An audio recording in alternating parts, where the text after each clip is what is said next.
अस्सलाम वालेकुम student, I hope you all are fine. आज जो है हम अपना न्यू चैप्टर स्टार्ट करने जा रहे हैं और फिज़िक्स का ये फर्स्ट चैप्टर है, दैट्स फिज़िक्स एंड मेजरमेंट। ये वन शॉट लेक्चर है, ऑल कंसेप्ट मतलब ऑलमोस्ट सारे टॉपिक्स को कवर करेंगे और इन अ शॉर्ट पीरियड में हम इसको कवर करने की कोशिश करेंगे। तो स्टार्ट करते हैं फिज़िक्स से। पहले हम फिज़िक्स का कुछ इंट्रोडक्शन लेते हैं।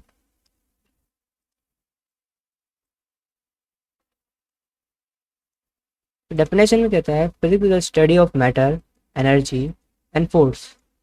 इन तीनों की हम स्टडी करेंगे, मैटर की, एनर्जी की, फोर्स की, और इनका इंटरेक्शन किसके साथ, इनका interaction across space and time, mainly time से।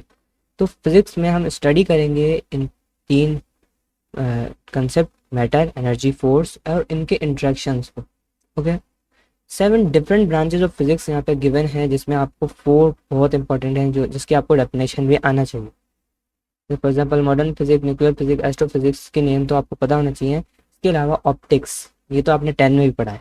ऑप्टिक्स में हम लाइट से डील करते हैं और इसमें जो है हम लाइट के basic phenomenas like reflection, refraction, diffraction, इस तरह के फिनोमिनास से डील करते हैं।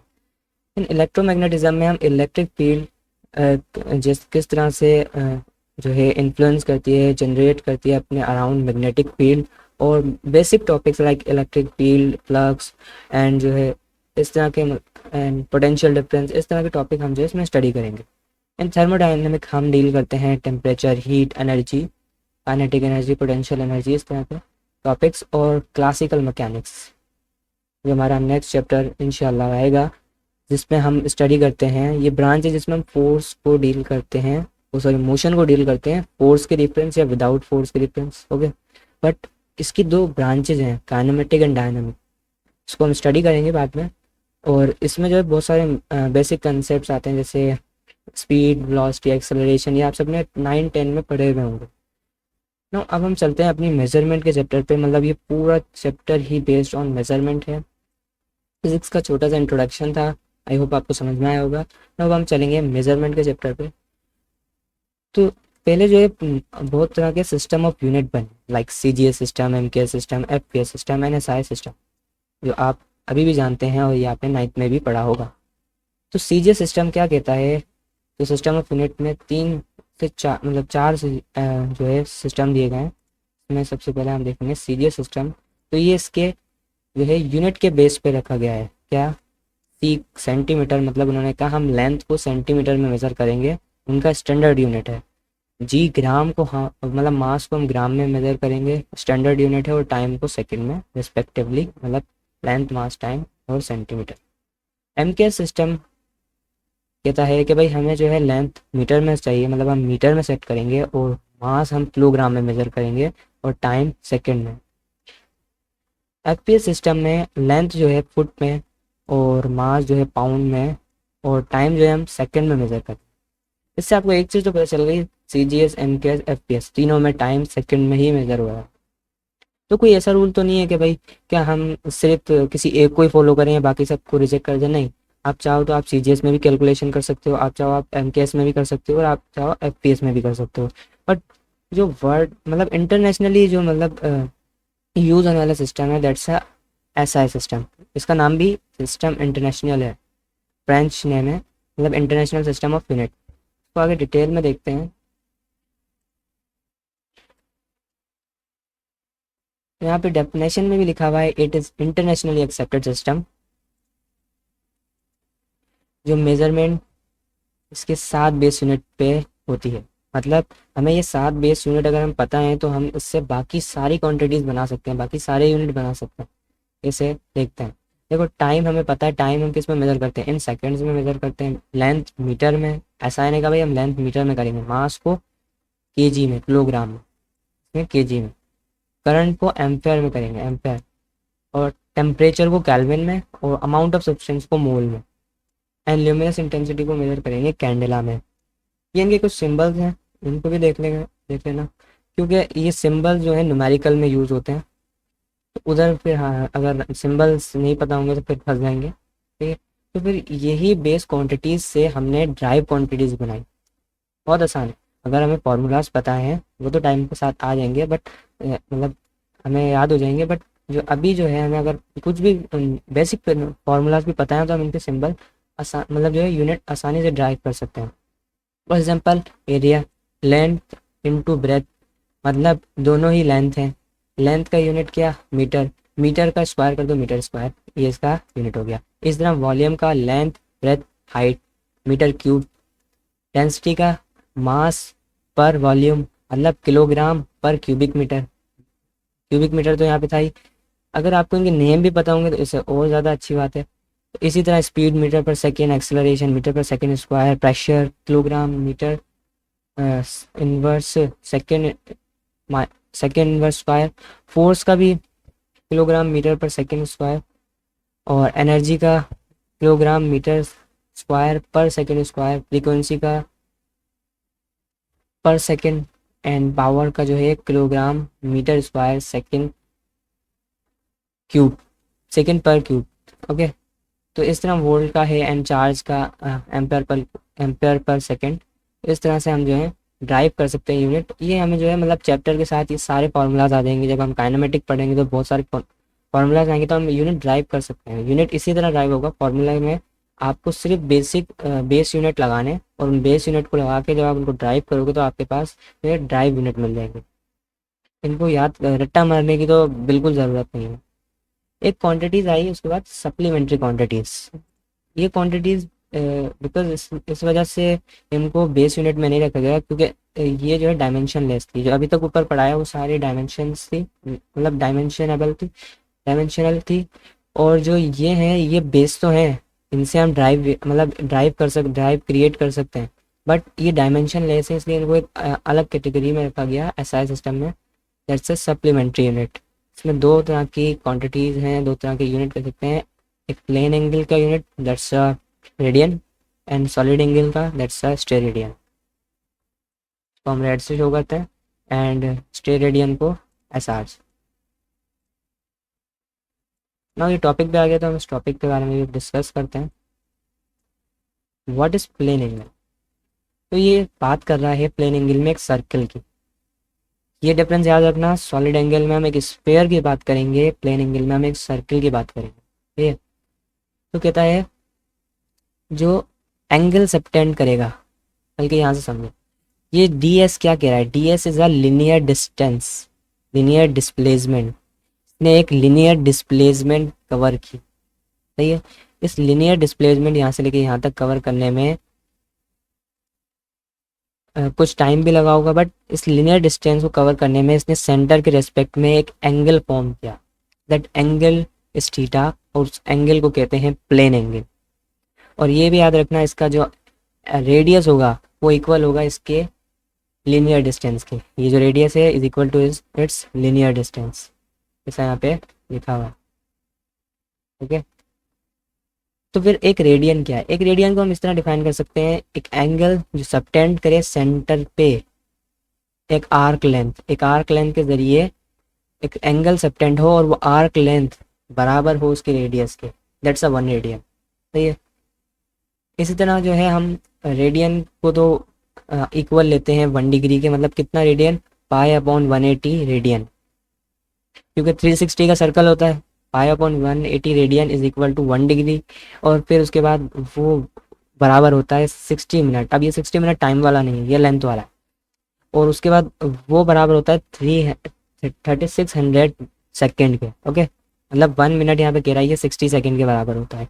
ये टाइम के तरह ले सकते हो, लेकिन ये टाइम नहीं है। ये हमने जो है प्लेन एंगल की मेजरमेंट के लिए कुछ यूनिट्स बनाए हैं, या आप कह सकते हैं कुछ प्रीफिक्स कह सकते हैं जो बनाए, मिनट्स एंड सेकेंड, जिससे हम उसको मेजर करते हैं। इसके बाद आता है सॉलिड एंगल। सॉलिड एंगल को हम इस तरह भी समझ सकते हैं कि अगर हम एक तरबूज को जो है स्फेयर में काटें, मतलब एक स्फेयर तरबूज है जिसको हमने एक कोन शेप का काट के बाहर निकाला, जैसे आप यहाँ देख सकते हो। अच्छा, ये इसका सरफेस है। ये सरफेस एक एंगल सबटेंड करेगा, जो एक एंगल राउंड सा होगा अंदर, उस एंगल को हम कहेंगे सॉलिड एंगल। क्या कहेंगे? सॉलिड एंगल, जिसका यूनिट स्टेरेडियन है। Angle subtended by a given surface of spherical surface at centre is called solid angle. सही है। और ये एक रेशो भी है किसका, कह रहा है it's a ratio of area, ये जो ऊपर सरफेस एरिया है, और इसका स्क्वायर ऑफ रेडियस, ये जो रेडियस है इस स्क्वायर का, मतलब स्क्वायर ऑफ रेडियस मतलब इसके रेडियस का स्क्वायर, मतलब ये जो रेडियस है इसका स्क्वायर के बराबर, मतलब रेशियो है, इन दोनों के दरमियान रेशियो है, तो उसका एक फॉर्मूला हमारे पास बनता है, दैट्स अ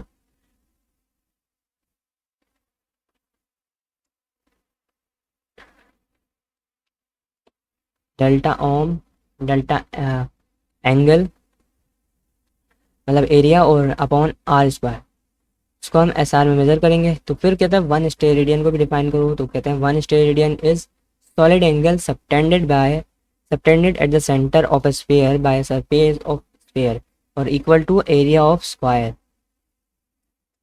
वो सरफेस एरिया किसके बराबर है, एरिया ऑफ स्क्वायर, मतलब उसका रेशो ले रहे हैं, ठीक है। इस तरह भी हम इस डायग्राम में समझ सकते हैं ना। हम अब कुछ कन्वेंशंस देखते हैं यूनिट की। तो एक तो हमने देखी थी बेस यूनिट जो हम अभी पढ़ चुके हैं यहाँ पे, ओके। अब हम आते हैं प्रीफिक्स पे, ओके। ऐसा है प्रीफिक्स, तो ये प्रीफिक्स आपको पता होना चाहिए, इनको याद करने की तो ज़रूरत नहीं है, बट इसको एक बार अगर गो थ्रू कर लेना, देख लेना, मैं समझाता हूँ इसको किस तरह से हम, मतलब इसको हम क्या किस यूज़ में लेते हैं। फॉर एग्जाम्पल आपको अगर कोई न्यूमेरिकल आएगा तो वो इस तरह नहीं आएगा कि बिल्कुल स्टैंडर्ड यूनिट दे एसआई सिस्टम में, वो आपको चेंज करके देगा, आपको कोई बड़ी वैल्यू जो है दे देगा, आपको उसको स्टैंडर्ड में करना है। एग्जाम्पल आपको जेटा दे दिया या आपको बहुत ज़्यादा छोटी दे दी पीको दे दिया, तो कहा भी इसको स्टैंडर्ड करो, किलोग्राम करो, तो आप कैसे करोगे, तो आप उसको कन्वर्ट करना अगर आपको आता होगा तो आप कर सकते हो। तो हम इसको कन्वर्ट करना सीखेंगे, बट हमें ये पता होना चाहिए कौन कौन से यूनिट हैं। तो ये स्टार्ट यहाँ से करेंगे, 1 मीटर, हमने इसको मीटर में ले लिया है, तो 1 मीटर। तो इसका अगर हम पावर फैक्टर बनाए, मतलब एक साइंटिफिक नोटेशन बनाए, तो वो 10⁻0 ही आएगी, क्योंकि इसके पास कोई भी जीरो नहीं है, बट इसके पास 1 0 है, तो हम इसको 10⁻1, 10⁻2, 10⁻3, 10⁻3 मतलब 1, 10, 100, 1000, मिलियन, बिलियन, ट्रिलियन। और इसको जो है एक नाम भी दिया जाता है जो as a S I prefix है। आपके जो है न्यूमेरिकल में इस तरह नहीं आएगा कि भाई 10⁻3, 10⁻2 या 110, बल्कि इस तरह आएगा डेका हेक्टो, ये कह देगा भाई change 1 Deka into 1 kilo, yes, मतलब 1 डेका को चेंज करो किलो में, तो अब आपको उसको चेंज करना होगा ना। तो इस तरह अगर आपको उनके यूनिट भी पता होंगे, जो मतलब 10 को आप कहोगे डेका, 100 को कहोगे हेक्टो, 1000 को कहोगे किलो, और मिलियन को कहोगे मेगा, और मिलियन के बाद आप बिलियन को कहोगे गीगा, ट्रिलियन को टेरा, और जो है क्वाड्रिलियन को पेटा, एक्सा, ये जेटा और योटा। इसी तरह आप डेसी, सेंटी, मिली, ये छोटे यूनिट्स हैं, ओके। ये जो है मतलब छोटे यूनिट्स हैं, इनमें जो है जीरो, मतलब इनका जो है पावर भी जो होगी वो नेगेटिव में जाएगी, सही है। अब हम देखते हैं इनकी कन्वर्जन। अब हमें अभी तक तो हमने ये देखा भाई ये यूनिट्स कैसे हैं और मतलब इनका सिंबल क्या है, उनकी स्टैंडर्ड फॉर्म और पावर और लैंग्वेज, और बहुत सी बार ऐसा भी करता है कि वो आपको इसकी स्टैंडर्ड फॉर्म बनाने को कहता है। स्टैंडर्ड फॉर्म फॉर एग्जांपल आपको ऐसा हो सकता है कि भाई कहे कि भाई योटा को अब आप जो है डिवाइड करना है, तो अब योटा को आप डिवाइड करना है किससे, जेटा से, ठीक है। तो आपको आप क्या करोगे, आप इनकी वैल्यू को ओपन भी कर सकते हो और वैसे भी डिवाइड कर सकते हो, ओके। तो पहले तो हम ये देख लेते हैं कन्वर्जन किस तरह होगी। फॉर एग्जाम्पल हमें कहता है किलोमीटर को मीटर में चेंज करो, सही है। तो हम देखेंगे किलोमीटर में मीटर तक डिफरेंस कितना है, सही है, क्या डिफरेंस कितना है। अगर आपको पावर पता होगी तो किलो में 3 0, मतलब आप 10⁻3 लिखोगे, और मीटर में 0, तो मतलब आपको 0, 1, 2, 3, 3 0 का फर्क आ रहा है, मतलब आप यहाँ पे 1000 लिख दोगे, सही है। इसी तरह अगर आपको मीटर से सेंटीमीटर में जाना है तो आपको देखना होगा, अब फॉर एग्जाम्पल ये मीटर है, अब आपको यहाँ से सेंटी में जाना है, तो आपको 0 आगे नहीं लगाओगे, सही है ना, मीटर से सेंटीमीटर में जा रहे हो। जब भी आप छोटे से बड़े यूनिट की तरफ जाओगे, सही है ना, नहीं सॉरी, बड़े से छोटे की तरफ आओगे तो आप मल्टीप्लाई करोगे, लेकिन आपको ये पता होना चाहिए आपको कितना मल्टीप्लाई करना है। तो अगर आपको ये टेबल ज़रूरी नहीं है सारे याद करो, याद करने की जरूरत नहीं, बल्कि इसको प्रैक्टिस में लाओ, क्वेश्चन प्रैक्टिस में लाओगे ना, खुद टाइम के साथ कन्वर्जन आ जाएगी। फॉर एग्जांपल आपको कहा भाई कि सेंटीमीटर को मिलीमीटर में लेके जाओ, तो आपको पता है सेंटी और मिली में कितना फ़र्क है, एक जीरो का, 10⁻², और 10⁻3। पावर की नेगेटिव पॉजिटिव मत देखना, सिर्फ जीरो मतलब फ़र्क देखना, कितने कितने टाइम का फ़र्क आ रहा है। एक जीरो का फ़र्क आ रहा है तो आप 10 से मल्टीप्लाई कर दो। इसी तरह मीटर को सेंटीमीटर में करना था, तो मीटर में सेंटीमीटर में कितने जीरो का फर्क था, 2, तो आपने यहाँ 100 लिख दिया। अच्छा, ये तो था आप बड़े से छोटे यूनिट में जा रहे थे। अगर आपको इस चीज़ का फैसला लेना होगा, आप बड़े से छोटे यूनिट में जा रहे हो या नहीं। अगर आप जो है बड़े से छोटे की जगह बल्कि छोटे से बड़े में जाओगे, तो आपको डिवाइड करना पड़ेगा। एग्जाम्पल मिलीमीटर छोटा है, सही है, ऊपर की तरफ जाओगे, तो आप सेंटीमीटर में जाओगे तो आपको 10 से डिवाइड करना पड़ेगा। और अगर आप मिलीमीटर से डायरेक्ट मीटर में जाते हो, ये मिलीमीटर है, से डायरेक्ट मीटर में जाओगे तो कितना फ़र्क आएगा, कितना फ़र्क आएगा आपको, फ़र्क आएगा 4 जीरो का, 4 जीरो का फ़र्क आएगा। ठीक है, देखो ना, 3 कह सकते हैं, 1 2 3 एंड 4, हाँ 4 जीरो का फ़र्क आएगा। तो मतलब आप यहाँ पे इसको जो है कह सकते हैं 10,000 से डिवाइड कर दोगे। तो इस तरह से हम कन्वर्जन कर सकते हैं। और समटाइम आप ऐसा भी कर सकते हो, आप पावर को यूज़ कर सकते हो, पावर को आप यूज़ करोगे तो आसानी हो जाएगी। फॉर एग्जांपल आपको दे दिया, इसकी मैं एग्जांपल लिख के बताता हूँ। एग्जांपल आपको दे दिया 2 डिवाइड बाय 10⁻², मतलब आपको कहा 2 किलो को डिवाइड कर दो 2 मेगा से, सही है, 2 मेगा से डिवाइड कर दो। तो आपको अगर पावर पता होगी तो आपको पता है किलो इज इक्वल टू 3, तो आप ऊपर लिख दोगे 3, सही है। और अगर आपको मेगा की पावर भी पता है तो आप क्या करोगे, 2 लिखोगे और आप इसको डिवाइड कर दोगे, सॉरी 6 से, 1 मिनट। जब आप इसको डिवाइड करोगे तो ये तो इससे कैंसिल हो जाएगा, और ये जो 6 पावर है तो छोटा गुण पावर, सॉरी,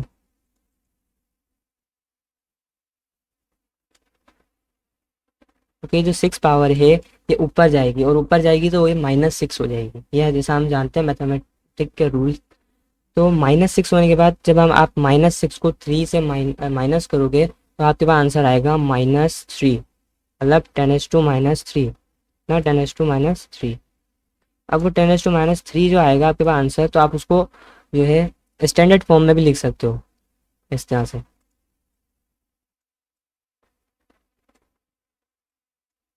ओके, 1 2 एंड 3।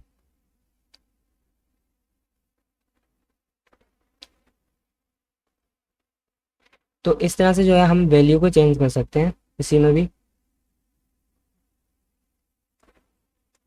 अब कुछ न्यूमेरिकल दिए हैं मैंने, एक न्यूमेरिकल तो आप खुद करोगे, एक मैं आपको समझा रहा हूँ किस तरह होगा। फॉर एग्जांपल कह रहा है 50.3 मेगा ओम को मिली ओम में करो। तो पहले आपको पता होना चाहिए मेगा ओम और मिली ओम में डिफरेंस कितने टाइम का आ रहा है, सही है। तो यहाँ पे ये समझा रखा है, लेकिन इससे अच्छा हम जो है टेबल पे ही चलते हैं।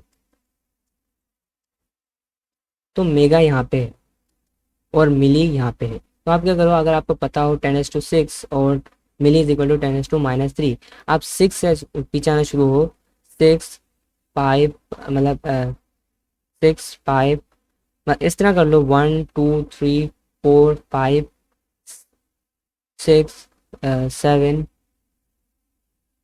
सॉरी 1 मिनट, 1 2 3 4 5 6 7 8, इधर 10⁻³ है और 10⁻6, मतलब 10⁻5 एंड 10⁻4।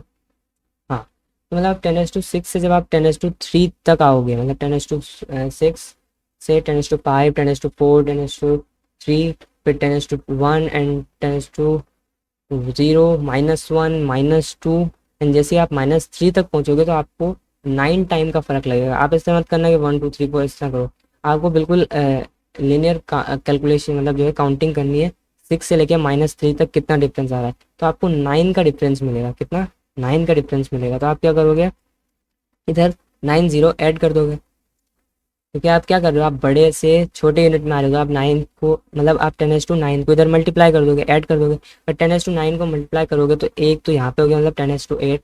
और 10⁸8 के बाद आपको 8 जीरो और लगाने हैं, तो ये कितने हैं, 6 और 7 8। तो ये क्या हुआ, कह सकते हैं 50 ट्रिलियन, थ्री 300 मिलियन मिली ओम हुआ ये।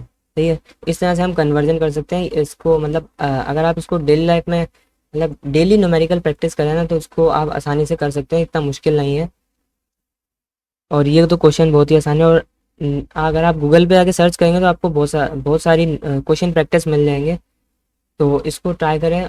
और अगर ये प्रैक्टिस में आ गया तो फिर इसके बाद जो है ना, आपको न्यूमेरिकल करने में तकरीबन 30% तो आसानी हो ही जाती है। अब हम कुछ मेजरमेंट टेक्निक्स देखते हैं। तो मेजरमेंट टेक्निक्स में जो है, मतलब हमें बता रहे हैं कि कौन कौन से इंस्ट्रूमेंट हम यूज़ करते हैं फॉर मेजरमेंट। तो लेंथ के लिए हम यूज़ करते हैं सिंपल रूलर, मेजरिंग टेप, मतलब इंच टेप भी जिसे हम बोलते हैं, ओडोमीटर, और डिजिटल कह सकते हैं डिजिटल स्क्रू गेज, और माइक्रोमीटर, और जो है डिजिटल वर्नियर कैलिपर, और फिजिकल मतलब जो नॉर्मल वर्नियर कैलिपर भी होता है, इनको हम यूज़ करते हैं फॉर एक्यूरेट मेजरमेंट। सही है। फिर मास के लिए हम सिंपल बैलेंस, फिजिकल मतलब सिंपल बैलेंस कह रहा हूँ मैं, फिजिकल बैलेंस और इलेक्ट्रॉनिक बैलेंस हम यूज़ करते हैं ताकि हम मास को जो है मेज़र कर सकें। सही है।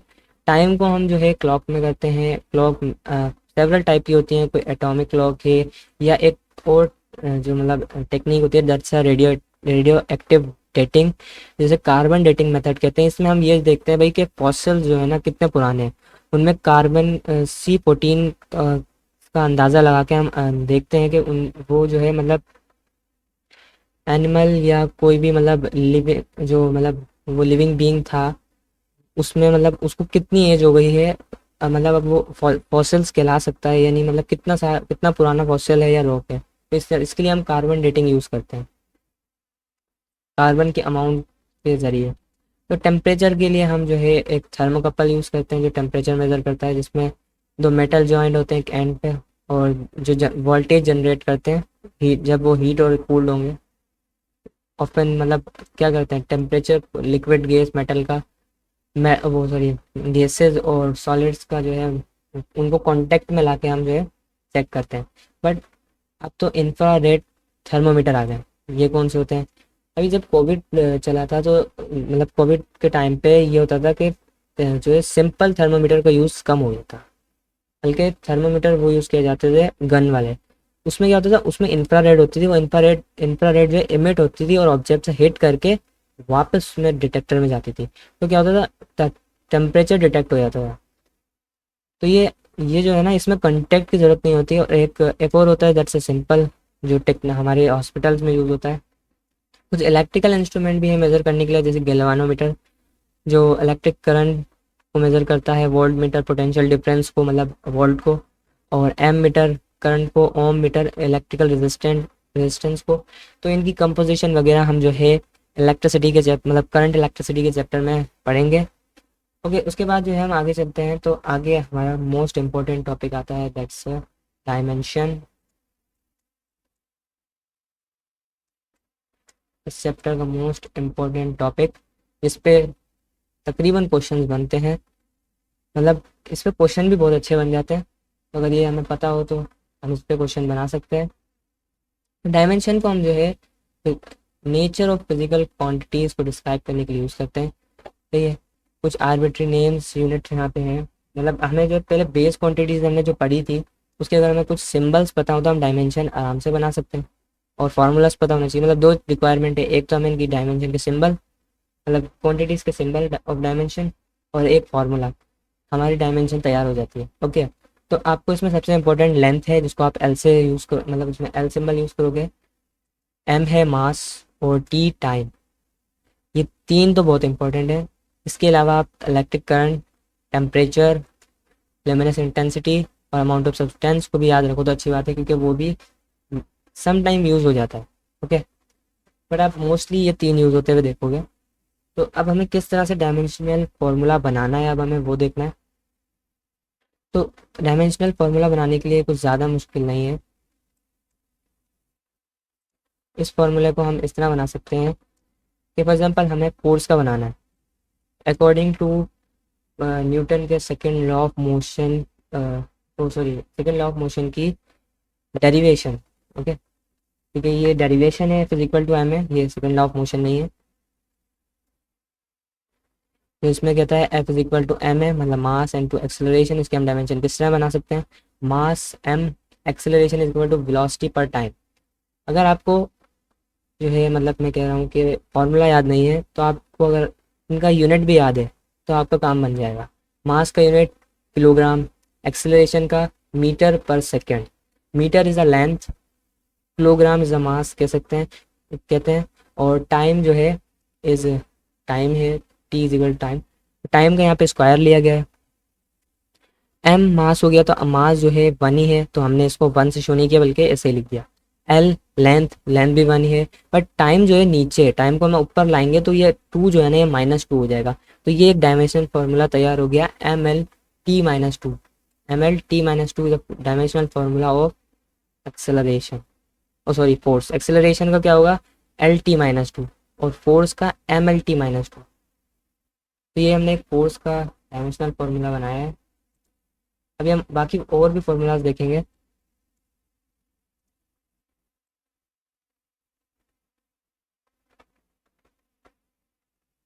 अच्छा, जितने आप क्वेश्चन प्रैक्टिस करते जाओगे आपको उतना अच्छा मतलब जो है इस पर कमांड हो जाएगा एक तरह से, आप इसको खुद से सॉल्व कर पाओगे, कोई मुश्किल नहीं होगा इसको करने में।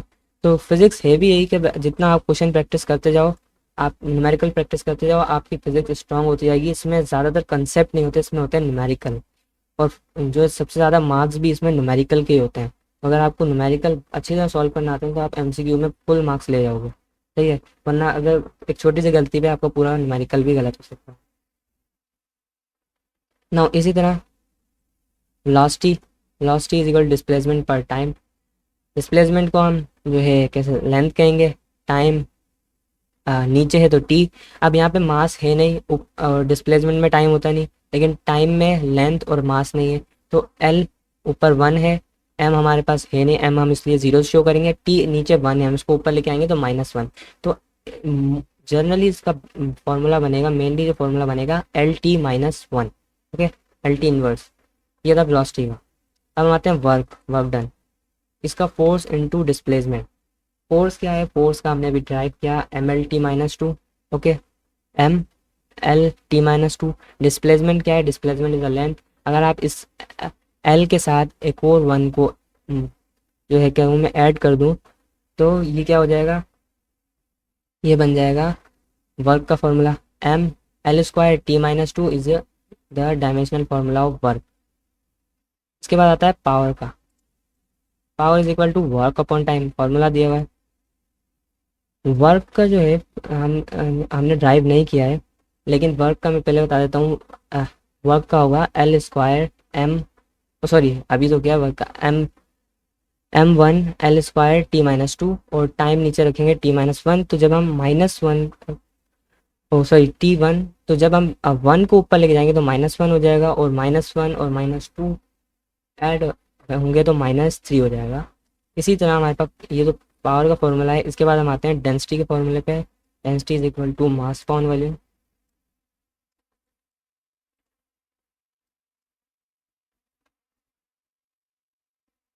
मास का m और वॉल्यूम का v। v मतलब अब यहाँ पे तीन तरह की लेंथ आएगी, लेंथ ब्रेथ हाइट, बट तीनों ही लेंथ है तो l का क्यूब कर देंगे, और m का 1, तो इसका हम कहेंगे l को जब हम ऊपर लेके जाएंगे तो -3 हो जाएगा, तो l-3 m1 और t0 is the dimensional formula of density. Okay, तो यहाँ पे मैंने कुछ तकरीबन 50 डायमेंशनल फार्मूलाज दिए हैं, यस या 50 हैं। इनको याद नहीं करना, बल्कि आपको इनको सिर्फ एक बार गो थ्रू करना है, और चाहो तो इनकी इनमें से जो इंपॉर्टेंट आपको लगे हैं, जिनके फार्मूलाज आपने 9 या 10 में पढ़े हों, या टाइम के साथ साथ आप जब पढ़ते जाएंगे फिजिक्स के चैप्टर्स तो आपको ऐसा लगेगा हमने डायमेंशन कवर कर लिए। जैसे फिजिक्स कंप्लीट होगी 11वीं की तो आपको ऐसा लगेगा आपने तकरीबन डायमेंशन कवर कर लिए, क्योंकि आपको फार्मूलाज आ जाएंगे। अगर आप एक बार फिजिक्स कंप्लीट होने के बाद जब आप वापस डायमेंशन की तरफ आएंगे ना, तो एक बार आप चेक करना, आप बहुत सारे डायमेंशनल फार्मूलाज बन रहे होंगे, बल्कि अभी भी आपसे बन रहे होंगे, क्योंकि आपने 9-10 में अगर आपने अच्छी पढ़ी होगी तो आपको उनके फार्मूलाज पता होंगे, जैसे वेलोसिटी का, एक्सेलरेशन का, फोर्स का, इनके आपको फार्मूलाज पता है, तो आप इनकी डायमेंशन आराम से बना पाएंगे। तो जो डायमेंशन आपको अच्छी लग मतलब जो है मतलब इस तरह लग रही है, सूटेबल लग रही है, जिसका आपको फार्मूला पता हो, तो उसको नोट कर लेना, ताकि जो भी इंपॉर्टेंट डायमेंशन है वो आपको आ जाए। ओके, तो ये 50 हैं, इसमें से अगर आप इनको गो थ्रू भी करेंगे तो आपको ऑलमोस्ट 10 से 20 या 25 तो आ ही जाएंगी, ज़्यादा मुश्किल नहीं है। इसके बाद हम चलते हैं डायमेंशन के कुछ यूजेस पर, डायमेंशन हम क्यों यूज़ करते हैं। ओके, डायमेंशन को हम यूज़ करते हैं for homogeneity of physical equation by dimension. मतलब हम इक्वेशन को वेरीफाई कर सकते हैं। फॉर एग्जांपल हमारे पास इक्वेशन है v is equal to U plus A T. अब इसको मैं कैसे वेरीफाई करूँ कि भाई ये करेक्ट है, तो हम क्या करेंगे, हम इसकी दोनों साइड को प्रूव करेंगे, एल एच एस और आर एच एस। तो एल एच एस क्या है, वी की हम डायमेंशन अभी पीछे ही निकल के आ रहे हैं, वी इज इक्वल टू हम कह सकते हैं final velocity, V F is equal to V I plus A T, यानी यहाँ यू लिख दिया मतलब इनिशियल वेलोसिटी, तो वी यहाँ पे फाइनल वेलोसिटी है। अब फाइनल इनिशियल का यहाँ पे मसला नहीं है, यहाँ पे सिर्फ हमें वेलोसिटी देखनी है, तो L one T inverse T minus one कह सकते हैं, तो ये एल एच एस है। अब एल एच एस को मतलब इक्वल लेना है आर एच एस पे, तो हमने u की वैल्यू लिखी, u क्या है, u इनिशियल वेलोसिटी, एक्सेलरेशन लिखी, एक्सेलरेशन के बाद आपने टाइम लिखा।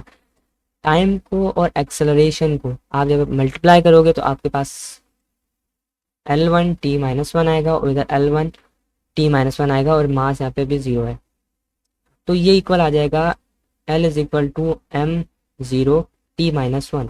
आप बोलोगे ये कैसे, मैथ में तो हमने ऐसा नहीं देखा था कि अगर हम दो सिमिलर चीज़ को ऐड करें तो वो तो 2 हो जाता है, लेकिन यहाँ पे ऐसा नहीं होगा, ये डायमेंशन है। यहाँ पे कुछ रूल आपको पता होना चाहिए, अगर मैं ए को प्लस कर रहा हूँ बी से या माइनस कर रहा हूँ बी से, तो that's equal to A equal to B. तो मैं लिख सकता हूँ यहाँ पे, अगर मैं इनको ऐड करूँ तो मैं इनमें से इसको इनको ऐड करके इनमें से कोई एक लिख सकता हूँ। तो ये क्या बराबर हो गया L H S equal to R H S, और इससे हमें पता चला कि इक्वेशन क्या है, करेक्ट है। सिर्फ हम इससे वेरीफाई नहीं कर सकते, बल्कि हम इससे इक्वेशन भी ड्राइव कर सकते हैं। क्वेश्चन के इसी तरह के क्वेश्चन आएंगे डायमेंशन से, ये नहीं आएगा कि भाई वेलोसिटी की डायमेंशन बताओ, एक्सेलरेशन की डायमेंशन बताओ, बल्कि वो बोलेगा डायमेंशन से आपको कुछ मतलब इस तरह से सिंबल दे देगा, और कुछ कोफिशिएंट को जो है मतलब अननोन रख के दे देगा, और कहेगा फाइंड करो, अब इस फॉर्मूला फाइंड करो, और इससे आप जो है इक्वेशन या फॉर्मूला भी फाइंड कर सकते हो। अभी हम दो फार्मूलाज को देखेंगे, एक तो टाइम पीरियड का, जो हमने पेंडुलम के मतलब जो सिंपल हार्मोनिक चैप्टर अगर आपने पढ़ा होगा, सॉरी सिंपल हार्मोनिक मोशन का अगर आपने टॉपिक पढ़ा होगा तो उसमें आपने टाइम पीरियड भी पढ़ा होगा। तो इसमें टाइम पीरियड हम मेजर करेंगे, तो उसमें हमें क्वेश्चन इस तरह ही आएगा कि भाई आपको प्रोपोर्शनलिटी दे देगा, और कोई भी जो है एक दो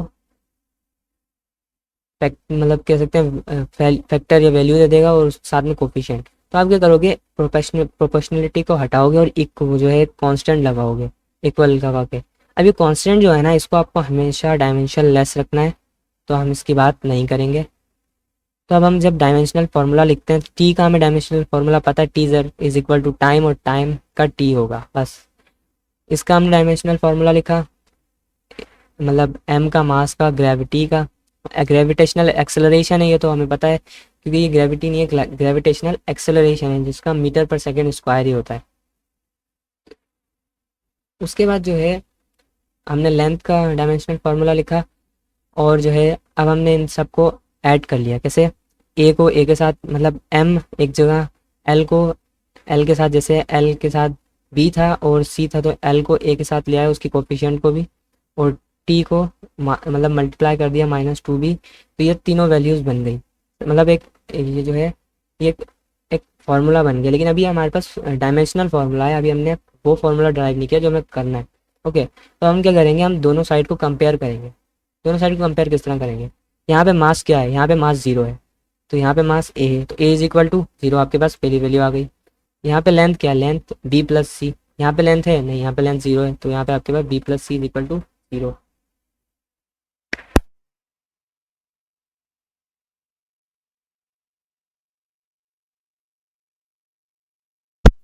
सॉरी फॉर दिस।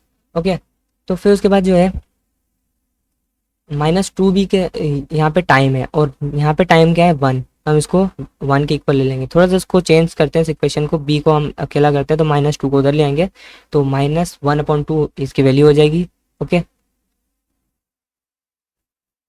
अब हमने क्या किया, इक्वेशन 2 को लिया, किसको, इक्वेशन 2 को, और हमने इसमें b को पुट करा और हमारे को c मिल गया। ओके, हमें c भी मिल गया, a भी मिल गया और b भी मिल गया, तीनों की वैल्यू मिल गई। अब हम क्या करेंगे, ए बी सी को पुट करेंगे, ए को पुट किया 0 आया, मतलब मास 0, बी को मतलब मास हम यहाँ ऐड नहीं करेंगे, बी जी है मतलब -1/2, मतलब ये नीचे जाएगा, और एल 1/2 मतलब ये रूट के अंदर होंगे।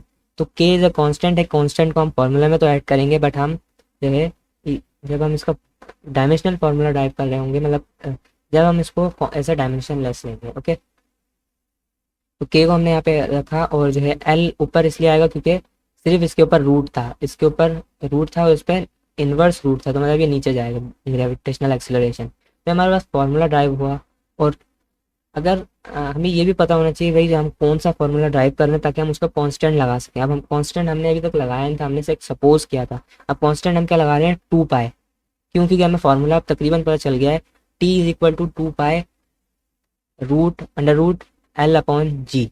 तो ये किसका है, टाइम पीरियड का फॉर्मूला है। इसके बाद आते हैं हम काइनेटिक एनर्जी के फॉर्मूले।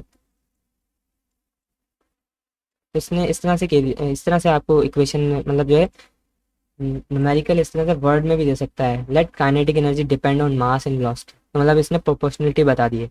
अब क्या करेंगे, हमें पता है, हम इस पे एक तरह से कोफिशिएंट लगा के कांस्टेंट ले लेंगे, कांस्टेंट को हम डायमेंशन लेस रखेंगे, और जो है दोनों तरफ डायमेंशन रख देंगे। डायमेंशन हमें पता है मास की m और वेलोसिटी की एल टी इनवर्स। अब इन तीनों को एक साथ लिखेंगे, एक साथ लिखने के बाद अच्छा कोफिशिएंट के जरिए आप एक साथ मत लिख दीजिएगा कि भाई ये -b है, ये b है, इन दोनों को साथ लिख दो एल टी, नहीं, इनको आपको अगर आपको साथ रखना है तो कोफिशिएंट को रखना है। फॉर एग्जांपल एल यहाँ भी था, एल यहाँ भी था, लेकिन ये एल कोफिशिएंट बी था और जो इसका था ये सी था। ओके, इसी तरह आपने इन तीनों को लिख दिया एम एल टी को।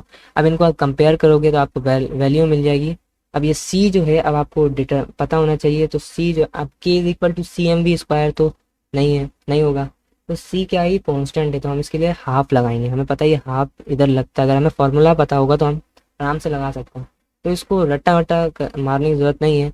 जब हम चैप्टर्स पढ़ते जाएंगे काइनेटिक एनर्जी के फॉर्मूला, को जब बार बार उसको यूज़ करेंगे न्यूमेरिकल प्रैक्टिस में, तो खुद ही आ जाएगा, तो ज़रूरी नहीं है इसको रट्टा मारना।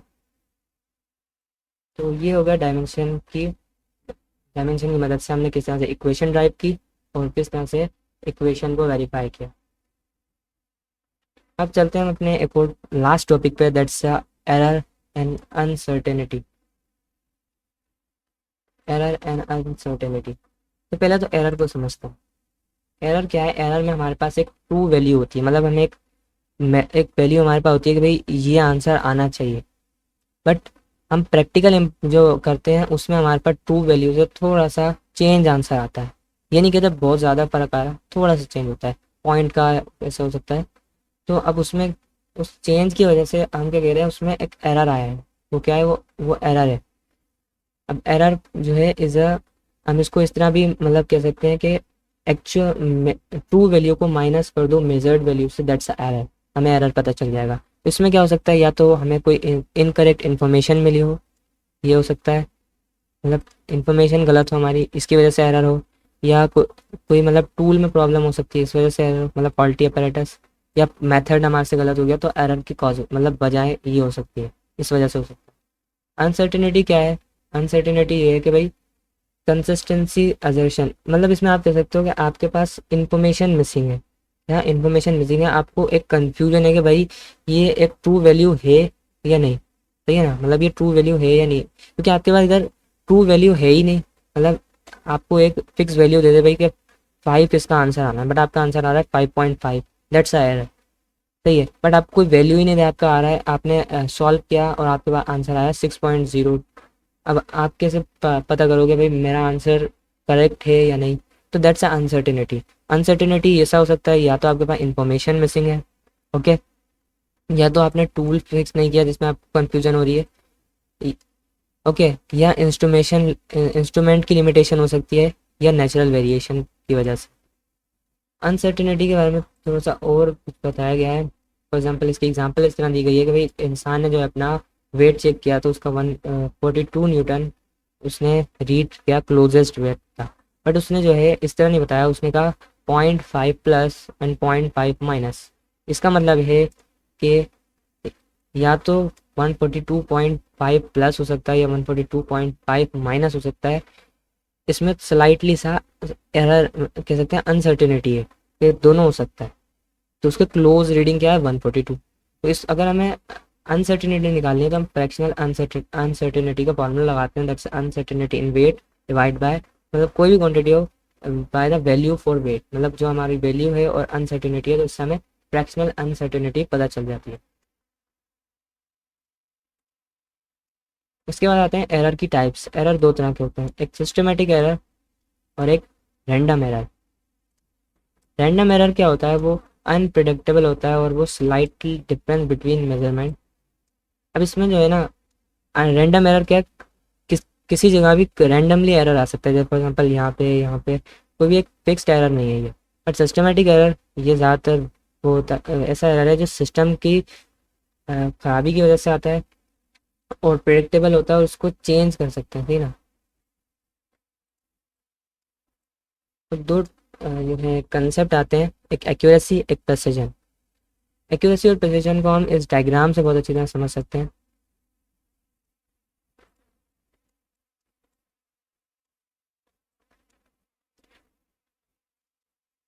एक्यूरेसी क्या है, फॉर एग्जांपल आपके पास एक गोल है, फॉर एग्जांपल आप एरो प्रैक्टिस कर रहे हो, आपके पास एक गोल है, आपको उस गोल पे जो है कह सकते हैं एरो को हिट करना है। बट मसला क्या है, आप एरो को हिट नहीं कर पा रहे, आप एरो को वाइट वाले पॉइंट पे हिट कर पा रहे हैं। अच्छा, एरो को वाइट वाले पॉइंट पे इतनी लीनियंसी से आप हिट कर रहे हो, इतनी कंसिस्टेंसी से हिट कर रहे हो कि सिर्फ वहीं हिट हो रहा है। तो इसका मतलब है आपकी प्रेसिजन क्या है, हाई है, आप सिर्फ वहीं हिट कर पा रहे हो, लेकिन आपकी एक्यूरेसी क्या है, लो है। आप करना कहाँ था लेकिन आप कर हिट कहाँ रहे हो। That's accuracy and precision. Accuracy मतलब जो आपने पॉइंट सोचा था, मतलब जो आपके माइंड में पॉइंट था, आपने उस पॉइंट की जगह किसी और पॉइंट में बिल्कुल लीनियंसी के साथ हिट किया, तो आपकी क्या है, ये प्रेसिजन ज़्यादा है बट एक्यूरेसी कम है। बट यहाँ पे आप बोलोगे कि आपने जो प्रेसिजन भी थी आपकी बहुत ज़्यादा थी, मतलब लीनियंसी के साथ सारे एरोज आपने फिक्स पॉइंट पे मारे जो आपकी माइंड में थे, मतलब इधर आपको हिट करना है, तो इधर आपकी एक्यूरेसी भी ज़्यादा और प्रेसिजन भी ज़्यादा। अच्छा, अब यहाँ पे अगर आप बात करो तो यहाँ पे तो आपकी ना एक्यूरेसी ज़्यादा है, क्यों? क्योंकि आपका फिक्स पॉइंट तो ये था, बट और ऊपर से आपने जो है प्रेसिजन भी नहीं दिखाई, मतलब या तो उसके थोड़ा करीब करीब ही कर लेते, बिल्कुल दूर दूर, कोई यहाँ मार रहे तो कोई यहाँ, मतलब आंख बंद करके तीर चला रहे, ठीक है ना, ये वो बात हो गई। फिर एक और डायग्राम देता है जिसमें कह रहा है ये प्रेसिजन जो है यहाँ पे कम है लेकिन एक्यूरेसी ज़्यादा है। भले सेंटर पे नहीं लग रहा लेकिन सेंटर के तकरीबन करीब है, तो इसको आप क्या कहोगे, एक्यूरेसी हाई है बट प्रेसिजन लो है। तो यही है इसमें समझाया जा रहा है कि accuracy is close with true value of quantity being measured, जो आप मतलब ट्रू वैल्यू उसके आप क्लोजनेस जितना आप मेजर करोगे दैट्स योर एक्यूरेसी। और प्रेसिजन क्या है, आप उसको ये मतलब एक रिप्रोडक्टिबिलिटी के साथ करो, मतलब एक लीनियंसी एक कंटिन्यूटी के साथ करो ना, दैट्स ए प्रेसिजन। प्रेसिजन जो है अफेक्ट हो सकता है रैंडम एरर के साथ और ये सिस्टमेटिक एरर के साथ, ठीक है। ये जो है ये जो इसकी वैल्यू जो है प्रिसाइज हो सकती है मोस्ट केसेस में, बट ये एक्यूरेट नहीं हो सकता तकरीबन केसेस में। और जो है it can be determined with a single measurement, इसको आप एक मेजरमेंट से भी डिटरमाइन कर सकते हो, बट इसमें आपको जो है प्रिसीजन को आप बार बार जब करोगे तो तब आपको पता चलेगा भाई आपकी प्रैक्टिस कैसी है, आपकी जो है मतलब आप जो एरो हिट कर रहे हो क्या आप लगातार एक पॉइंट पे हिट कर पा रहे हो, आपकी प्रिसीजन का आपको अंदाज़ा होगा उससे। तो उसके लिए आपको सेवरल टाइम जो है मेजरमेंट करनी पड़ेगी। तो इसलिए जो है हम एरर को रिड्यूस करने के लिए हम प्रेसिजन इस्तेमाल करते हैं, मतलब हम बार बार मेजरमेंट करते हैं ताकि एरर रिड्यूस हो। एक्यूरेसी तो एरर को रिड्यूस करती है, बट प्रिसीजन जो है, रिपीटेशन जो आती है उसकी वजह से एरर रिड्यूस हो जाता है। अब इन शॉर्टकट में आपको बताया कि भाई आप किस तरह से कोई एरर हो या फॉर एग्जांपल अनसर्टेनिटी हो तो आप उसको ऐड या सब्ट्रैक्ट किस तरह कर सकते हो। तो ऐड और सब्ट्रैक्ट करने के लिए कोई ज़्यादा मुश्किल मेथड नहीं है। एक सिंपल अगर आप एडिशन और सब्ट्रैक्शन करो और उनकी जो है अनसर्टेनिटी की भी सिंपल एडिशन और सब्ट्रैक्शन करो तो आपका आंसर क्लियर आएगा। ओके, इसके बाद हमारे पास एक टॉपिक आता है that's a graph. Graph is a visual representation, physics में हम करते हैं। दो रिलेशनशिप होते हैं के दरमियान, दो वेरिएबल के दरमियान कह सकते हैं, जिसमें एक वेरिएबल इंडिपेंडेंट होगा। इंडिपेंडेंट की मैं आपको बहुत अच्छी एग्जांपल दूँ, that's a time. Time depend नहीं करता, भले स्पीड ऑब्जेक्ट स्पीड में हो ना हो। और डिपेंडेंट डिपेंडेंट तो बहुत सारे वेरिएबल हैं। तो याद रखना, डिपेंडेंट को प्लेस करते हैं हम वर्टिकली, कौन से एक्सिस पे, वाई एक्सिस पे, और इंडिपेंडेंट को हॉरिजॉन्टली एक्स एक्सिस पे, मतलब इस तरह, और वर्टिकली वाई एक्सिस पे अपवर्ड। ठीक है, तो इससे हम जो है डेटा, हमारे पास जो इन्फॉर्मेशन जो है या कोई भी कैलकुलेशन या मेजरमेंट है उसको हम एक शॉर्ट फॉर्म में, एक इजी वे में, कंसाइज वे में आप उसको समझा सकते हो। तो यहाँ पे आपको ग्राफ की एग्जांपल दी है, ये फिट लाइन ग्राफ है। ओके, बट दो तरह के ग्राफ होते हैं, लीनियर, एक को नॉन लीनियर। लीनियर जो है बिल्कुल स्ट्रेट लाइन ग्राफ देख सकता है, और नॉन लीनियर जो है मतलब कुछ टाइम तक तो ये राइज हुआ, फिर क्या हो गया, डाउन हो गया, ड्यू टू मैनी कॉज, बहुत कॉजेज होते हैं। फिर उसके बाद लास्ट टॉपिक हमारा आता है that's scientific notation and significant figure. मैंने इन दोनों को साथ इसलिए रखा है ताकि आप इनके दरमियान डिफरेंस कर सको। मोस्टली स्टूडेंट इनमें कंफ्यूज हो जाते हैं कि इनको मिक्स कर देते हैं, इनको समझते हैं दोनों एक चीज़ें, साइंटिफिक को सिग्निफिकेंट में लगा के, सिग्निफिकेंट को साइंटिफिक में लगा के खिचड़ी बना देते हैं। तो ये ऐसा नहीं होना चाहिए। तो सिग्निफिकेंट फिगर को हम जो पहले डेफिनेशन जानते थे, the well known digit and first doubtful, मतलब the well known value and the first doubtful digit is called significant figure. But इधर जो यहाँ पे बोला है, is also known as significant digit as sig pic and the digit in a number that contribute to its accuracy। कुछ quantities हैं जैसे length, volume, major और मास को आप जो मेजर करते हैं तो इनके लिए हम कुछ रूल्स लगाते हैं ताकि हम जो इनको इनमें एक्यूरेसी ला सकें। सही है ना। फॉर एग्जाम्पल हमें कुछ रूल्स पता होना चाहिए सिग्निफिकेंट फिगर के। तो यहाँ पे पहले कहता है all non zeros are significant. For example आपको ये वैल्यू दे दी तो इसमें आप बोलो कौन से सिग्निफिकेंट है, तो आप बोलोगे तीनों सिग्निफिकेंट है। Zero between non zero digit are significant. For example ये दोनों नॉन जीरोज हैं, इनके दरमियान अगर जीरो आ रहा है तो ये भी सिग्निफिकेंट कहलाएगा, तो यहाँ भी तीनों सिग्निफिकेंट। तीसरा रूल, zero to the right of decimal point in the right of non zero digit are significant. मतलब क्या है, अगर राइट में है, ये क्या है, ट्रेलिंग जीरो है, तो ये तीनों क्या है, नॉन सिग्निफिकेंट है। और ये दोनों, ओ सॉरी, ये तीनों क्या हो गए, सिग्निफिकेंट फिगर हो गए। बट ये जो इसके आगे जीरो आ रहा है ना, ये दोनों जीरो क्या हो जाएंगे, non significant. Zero to the left of first non zero digit in number are not significant. For example the number 0.056। तो अब यहाँ पे कितने दो डिजिट हो गए, 5 6 जो है, मतलब दो सिग्निफिकेंट फिगर हो गए। यहाँ पे कह रहा है जीरो जो है right decimal, right of decimal point, मतलब डेसिमल पॉइंट के राइट पे है, मतलब नॉन जीरो डिजिट हो गया। बट यहाँ पे जो है जीरो जो है to the left of first non zero के, मतलब नॉन जीरो के फर्स्ट पे है, बट वो सिग्निफिकेंट नहीं होगा। ठीक है, zero at the end of number after the decimal point, बल्कि इस पॉइंट को भी कट करो, बल्कि इस तरह नहीं होगा। ये कह रहा है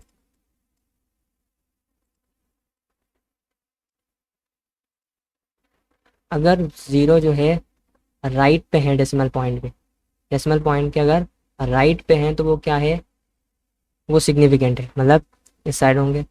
और अगर वो उसके लेफ्ट पे हैं तो वो क्या हो जाएंगे, वो नॉन सिग्निफिकेंट। सही है। Zero at the end of number, मतलब एंड अगर नंबर के एंड पे है after the decimal, decimal point क्या है, आफ्टर है, but before the last non zero, लेकिन लास्ट नॉन जीरो से क्या है, पहले है।